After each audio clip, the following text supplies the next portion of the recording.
स्वागत है आपका फॉर्चून वॉइस पर। नमस्कार दोस्तों, क्या आपने कभी सुना है अब तो दोपहर का पहर है या पहली पहर की बात है। लेकिन क्या आप जानते हैं कि ये पहर क्या होते हैं और क्यों हमारे पूर्वजों ने दिन और रात को 8 हिस्सों में बांटा था। आज की इस वीडियो में हम जानेंगे 8 पहर का वैज्ञानिक और आध्यात्मिक रहस्य, किस समय कौन सा काम करना शुभ माना गया है और कैसे आप भी इस प्राचीन वैदिक समय प्रणाली से अपने जीवन को और बेहतर बना सकते हैं।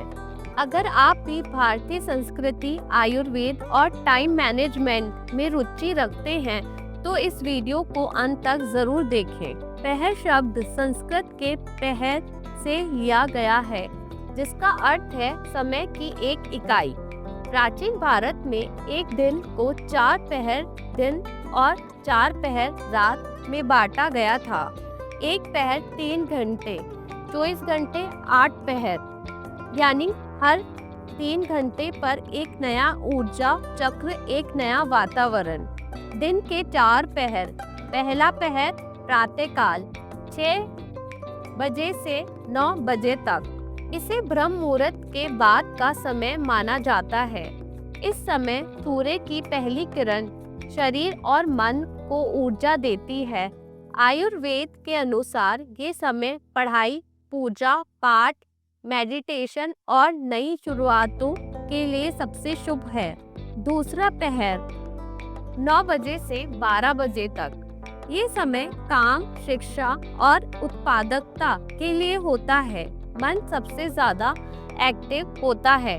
प्राचीन गुरुकुलों में ये समय अध्ययन के लिए आरक्षित था।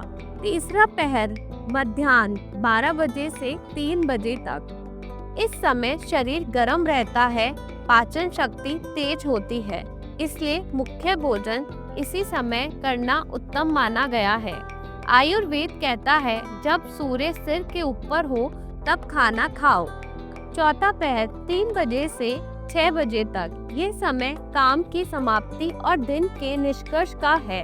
इस दौरान ऊर्जा थोड़ी कम हो जाती है, इसलिए ध्यान, हल्का व्यायाम या कोई रचनात्मक कार्य फायदेमंद रहता है।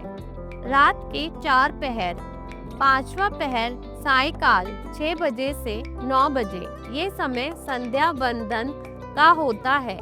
दैनिक कार्यों का विश्लेषण, परिवार के साथ समय बिताना और हल्का भोजन करना चाहिए। आध्यात्मिक रूप से ये समय रात्रि की ओर जाने का संकेत है। छठा पहर प्रथम पहर रात्रि 9 बजे से 12 बजे, अब शरीर विश्राम की स्थिति में जाता है। प्रकृति से जुड़ने वाले लोग इस समय सोने की सलाह देते हैं। ये समय मन को शांति देने वाला होता है। सातवां पहर मध्य रात्रि 12 बजे से 3 बजे तक, इस समय चारों ओर गहरा सन्नाटा होता है। कुछ साधक इस समय ध्यान करते हैं। यह समय आध्यात्मिक उन्नति के लिए शुभ होता है, परंतु आम जन के लिए यह निद्रा का समय है। आठवां पहर पूर्व रात्रि या ब्रह्म मुहूर्त 3 बजे से 6 बजे, ये ब्रह्म मुहूर्त का समय है। इस समय वातावरण शुद्ध, शांत और दिव्य होता है।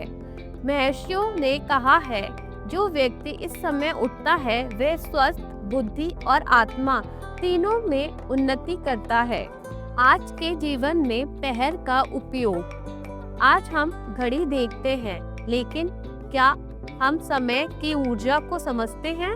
सुबह ब्रह्म मुहूर्त में उठें, दोपहर को काम का पीक समय बनाएं, संध्या को रिफ्लेक्शन का समय बनाएं, रात 10 बजे तक सोना शुरू करें। जब हम प्रकृति के समय चक्र से जुड़ते हैं तो स्वास्थ्य, मन और आत्मा तीनों में संतुलन आता है। तो दोस्तों, अब आप समझ गए होंगे कि 8 पहर केवल समय का विभाजन नहीं, बल्कि एक जीवन जीने की कला है। अगर ये जानकारी आपको पसंद आई हो तो लाइक करें, कमेंट करें, बताएं कि आप किस पहर में सबसे ज़्यादा एक्टिव रहते हैं। सब्सक्राइब करें ऐसे ही और वीडियो के लिए। और शेयर करें उन लोगों के साथ जो समय के महत्व को समझना चाहते हैं।